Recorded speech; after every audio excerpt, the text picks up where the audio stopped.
Well, hello, everybody. And I'm recording this on a Tuesday, and I'll probably post it later on today. And I just wanted to let you know that I've decided to take the paywall off of my memoir and music video series, Singing Through the Shadows. I decided that it's more important to me that I inspire people to do something similar than to make a few dollars a month off of my art.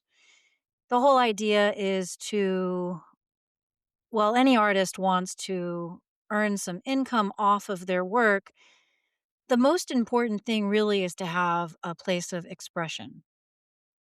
And what I am hoping I will inspire people to do is to tell their story through art, through songwriting, through poetry, through filmmaking.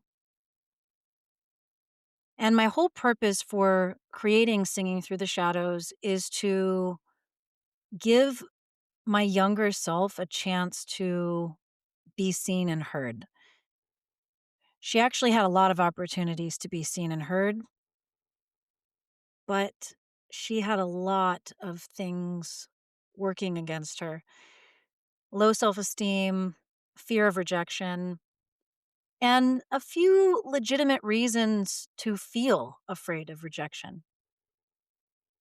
And so she kind of gave up and didn't really do anything with her songs. These songs were recorded such a long time ago.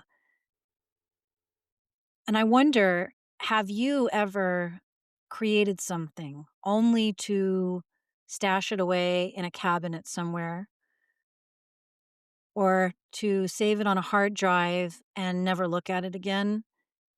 How many articles have you written thinking, well, maybe one day I'll post them?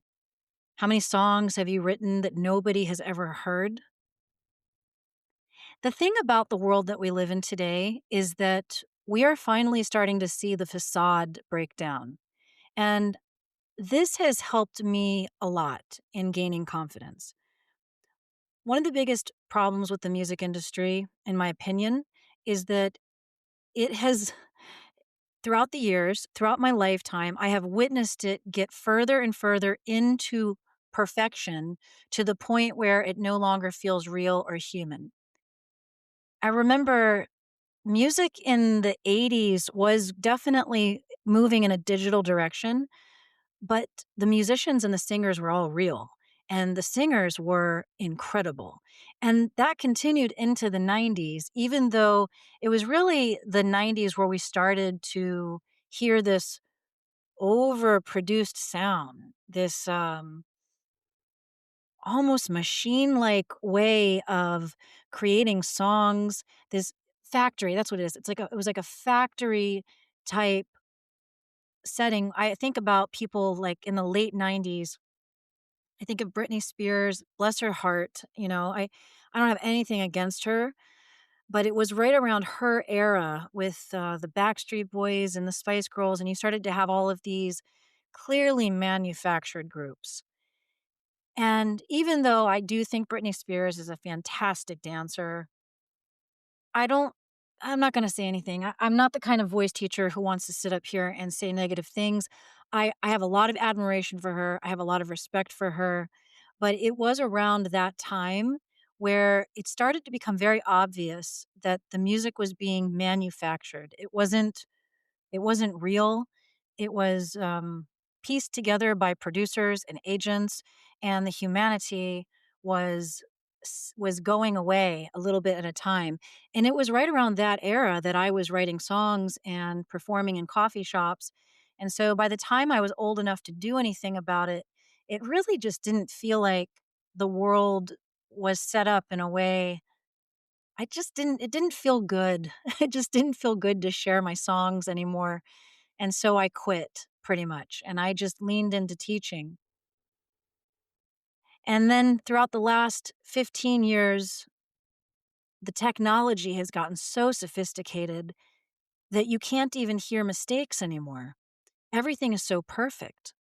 When I was recording my most recent album, which was about 10 years ago, I had a chance to record in a Hollywood studio, and I was able to see firsthand what the technology was like back then, and it was, oh my god, I couldn't believe I understood finally how somebody could make a living making albums, singing songs, being a pop star type of person without having a fully developed voice, I'll say. Meaning, when I think of singers in the 80s and the 90s, Mariah Carey is the first one I think of, Whitney Houston, Celine Dion. These singers had such incredible voices, whether you put reverb on them, it didn't matter. They sounded amazing no matter what you did to produce the sounds around them. But then autotune was invented, and that created it made it more accessible for anybody to make an album, which sounds good in theory, right? But there is something valuable about a singer like Whitney Houston or Celine Dion, a singer who has spent their whole life working on every nuanced detail of their voice, getting so comfortable with their bodies that they can perform with these miraculous voices in front of an audience. And when you give people shortcuts like autotune and all this other types of technology that give you all of these shortcuts, well, we get a nice product to listen to through our speakers, but the real magic is in when you hear somebody sing live. And one of my biggest complaints about recordings that the music industry has been putting out for a while now is that it's too perfect. There's nothing human about it. So even before AI became a thing, singers sounded like AI. So when AI started becoming a regular thing and people were scared, and I was upset about it too. I was upset about the possibilities for the same reasons I'm saying right now. But then when I started hearing AI music, I thought, honestly, what is the difference? It doesn't sound any different than the music I've been listening to for the last 20 years. And that is because the technology in the recording industry has become so sophisticated that it's essentially turned human voices into AI voices. Meaning, if you go back and you listen to a jazz recording from the 60s, you are going to hear out of tune notes. When you listen to my recordings on Singing Through the Shadows, I recorded this album in the early 2000s. I recorded it in my friend's living room studio. He did not have autotune.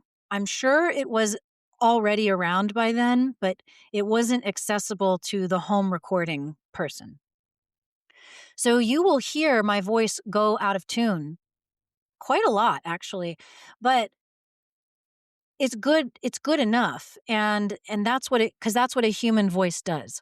A human voice is not perfect. Even Whitney Houston will sing slightly out of tune pitches every now and then.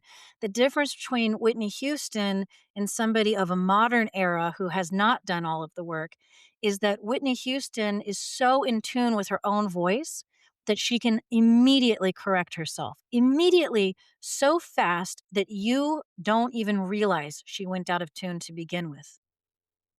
The problem with this technology that we have today is it handicaps people, and it makes it so that there's no incentive to become really sensitive to your own sound, really in touch, really paying close attention to what you sound like. And so one of the reasons why I wanted to share these songs is and one of the reasons I didn't share the songs for a long time is because I was afraid of that imperfection showing. I was afraid to be heard singing slightly out of tune pitches. But now we're at this point where I actually feel like there is great power in people who sing imperfectly because it lets you know immediately that you're listening to a human being and not an AI. And there's something so refreshing about it. I find myself wanting to hear people perform songs on YouTube without a microphone, without any fancy pre-recorded sounds. I wanna hear people's voices shake. I wanna hear them miss a beat and then get back on it. It's like I'm craving imperfection. Isn't that wild?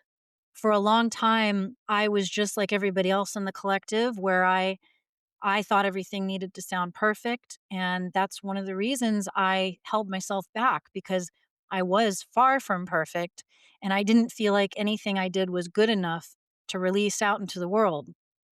Well, now I feel like I wanna hear more imperfection, and so part of the reason why I'm publishing this series is because I wanna inspire you to do the same. I want you to share your story. You have something unique to say. Everybody has something that happened to them, something that they learned from, something that's inspiring them to keep going. That's what a hero's journey is, and people love a hero's journey story. Wizard of Oz, Lord of the Rings, Harry Potter, these are really good examples of the hero's journey at its finest. And you have one of those stories. You wouldn't be listening to me if you did not, because if I mean, anybody, there are so many voice teachers out there. And if all you wanted to hear about was voice technique and how to be a good performer, you would be on their channel. You're on my channel because you've been through something, you have a voice, you are reclaiming it, and you want to share your voice with the world. And so I'm going to lift up the paywall, and now you'll be able to read the entire chapter. And I hope you will. And I hope you'll leave comments. I'm sharing this story to connect with others because I hope that it will mean something to people. So anyway, I'll put the link in the description in the show notes and leave me a comment. I'm curious to know, what do you think about the hyper perfectionism of the music industry? And do you also crave a little bit of imperfection in music? Am I the only one? Let me know.